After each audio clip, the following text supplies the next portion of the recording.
It don't get much more decent than that. Look at that big, fat, nasty, disgusting George W. setup that we got rocking right now, guys. Holy Toledo. What is up, everybody? I'm Trey. We freaking talk fast and don't skip class. Like to preface by saying that I'm not a financial advisor or expert. So take what I say with a grain of salt. Let's get into the video. So today, my friends, my family, my fellow Gorilla Gang, we're gonna be giving you an update on ticker symbol AMC here. And it was a freaking solid day, up 8.66%. And pretty much what I thought would happen today did happen, which is good. And it didn't quite get that 4850 test that I was talking about. So I'm not going to consider it a 4850 test. We are still waiting for that. And it's hanging out just beneath that. So if this is your first time watching a Trey video, I will talk to you about what this forward test trend is, what I'm talking about, but I do stand by what I've said in the past, right? I do think there is a big move for AMC coming in the very short term to back up some of the bullish sentiment and bullish moves that have been happening here. So before we get into that, we're going to go over the Ortex data. It just gives you the idea of what the short interest is looking like on the stock on any given day. Then I'm going to go over the options flow on this using a tool called Unusual Whales, because this is also showing a backing behind a bullish sentiment. Options can show you future price action and big moves that are going to happen based on big buyers going into calls or puts on any given day. And then we'll finish it off with a technical analysis and give you kind of a wrap up on what I expect moving into the rest of this week. And it is good things. I'm not telling you. These are the times when I love making these videos. Obviously I'll always be here on the red days too, but man, these are the moments you live for, right? These are the days that you really are excited for when you're holding through the freaking trenches. So without further ado, let's get into the video. So we're going to start off here with the Ortex data. What we got cooking up here is a small change to the downside in terms of the actual short interest, down about 1.98%, which gives you 18.64% short interest of free float, or 95.32 million total shares. Now, I'd mentioned this before. I said that I think there is more lending going on with stock than you've seen previously, and I do think that is backed up by the utilization going down just a hair in the previous day, but the shares on loan going up significantly. To show you this in a pretty easy to see way, I'm going to show you the on loan right here.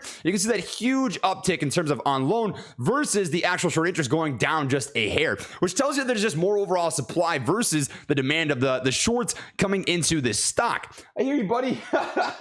Alpaca left. He's kind of bummed that Alpaca's gone, but nonetheless, you've just got more shorts that are slamming into this thing, and it's backed up by the shares on loan and the short interest going up a pretty decent freaking amount. I mean, that was a parabolic move to the upside, 19.01% short interest. That's nearly an all-time high in terms of short interest. It wasn't even that high when we ran up to 25 back here. It was just barely that high when we ran up to 70 back here. The utilization is not even maxed out. I mean, I'll show you this really quick. I really do think there's more damage to be done to these short positions than there is being done right now. I also want to show you the average days on loan in a generalized trend. And you can see that it's currently sitting at 56 total days, which puts the average short position somewhere in that $50 to $55 range, which means that we're coming to the pivot point where the bulls are really going to start causing some damage to these shorts that are just freaking diamond balling overing this thing for whatever freaking reason, despite the fact that you got some pretty solid momentum. I mean, this is just disgusting solid momentum coming into the stock right now.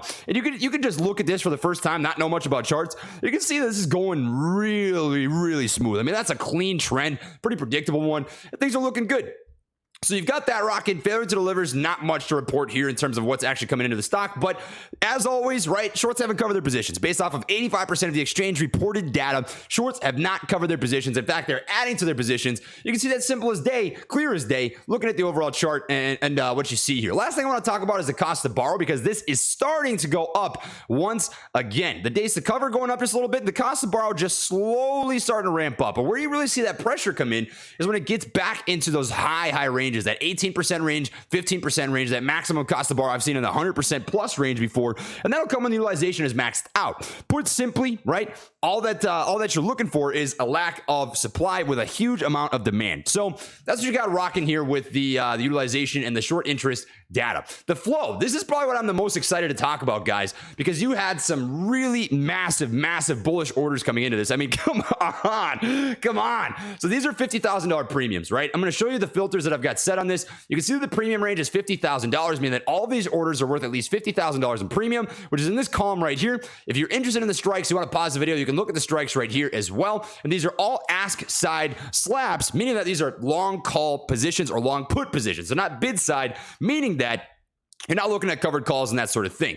And what you see here is a huge amount of bullish activity that came into the stock. You've got some $55 strikes, 50, 50, 45, 47, 40, 45, 45, 43, 41, 41, yada, yada, yada, yada, yada. You get the whole point here. A lot of bullish activity. You've got $149.3 million of call premium versus $40 million of put premium. And you can see that imbalance right here on the charts, right? 91.3% calls, breakdown in premium, and call versus put volume, 76.4. I mean, that is absolutely nasty. So that's across the $50,000 spreads. If you look at all the spreads here, you can see it's actually 54.3%. So a slight favor to the bulls, slight favor to the bulls, and just a bare slight favor to the bulls here with that 51%. But what I like to see is those big buyers, right? You can see that there's some really big buyers stepping into this in the premiums of the $50,000, $100,000 plus range. I mean, it's just super freaking bullish. You can't say anything about that. And typically, when you see that sort of stuff happening, it can be a predictor in terms of big moves that are going to come in the near term.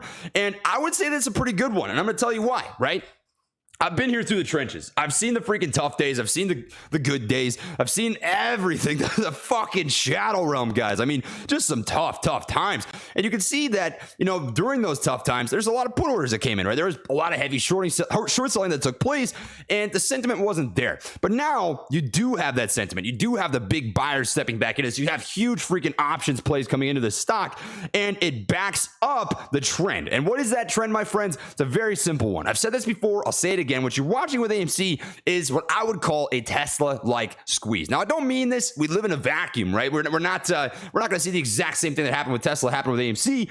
But what I do think you're watching is cycles, essentially a big move to the up and downside. And I called this back in March, right? I said back in March, I think this is going to squeeze like Tesla in terms of having huge moves, correction phases, consolidation phases, and rinsing and repeating. And right now, you are in the next huge bull cycle, moving to the upside. I mean, it's pretty freaking beautiful. And where I think you're going to see the next big move happen is after we get the 4 test trend break over $48.50. Now, why is that important, right? It's the same move that brought us the break over $37.50 to ultimately get us up to that $48 range. 1 test, 2 tests, 3 tests, 4 tests, hard push to the upside. And you're watching that same sort of trend play out almost picture perfect to a T again. Nasty George W setup.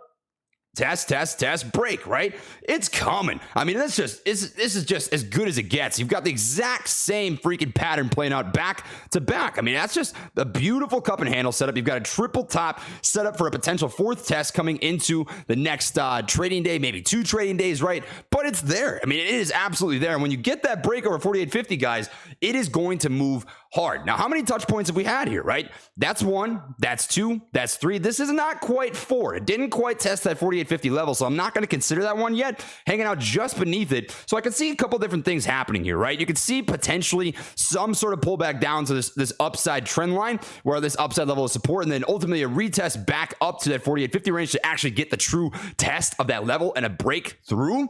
Or it's going to do some consolidation. It's going to hang out right beneath this, maybe do a little wobbling back and forth, the fluff in between, right? And ultimately come back up and test that 48.50 level for that hard push through. Now, how are you going to know? How are you going to know if it's a false breakout or if it's a real break, right? You won't have to think about it. You won't have to think about it. It's going to look something like this. That's the kind of move you can expect over that critical level of resistance. I mean, that's just as simple as you can put it. You will have a hard move. It happened right here at 37.50. It happened way back here at 14.50, right? Feels like freaking forever ago, and it looks like it's not even a big deal now, but the same thing happened at 14.50, right? You got that hard break over 14.50, and it just freaking ran. And that's what I'm expecting. I'm expecting the true momentum of this stock where you really see some freaking hard moves start to happen after you break that level over $48.50. I've watched this stock for 9 months, guys, right?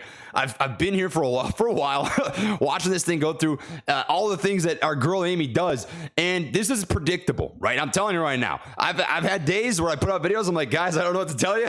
This thing, it's just doing what it's doing. It's in a downtrend, but this is beautiful. I mean, it's really freaking decent. So to all you guys out there, you guys should be pumped. I'm really excited for this. I think it's going to make some pretty freaking decent moves here down the road. And that's kind of what I've got for this video. So Titan's in the background. I don't know what the hell he's doing. He's freaking being rambunctious. I'm getting him neutered tomorrow. Hopefully he's okay. We'll take care of him. But that's what I've got for you guys. Blah blah blah. I know spiel. Drop like some screwdrivers once. Catch you on the next one. Much love, light taps, and peace.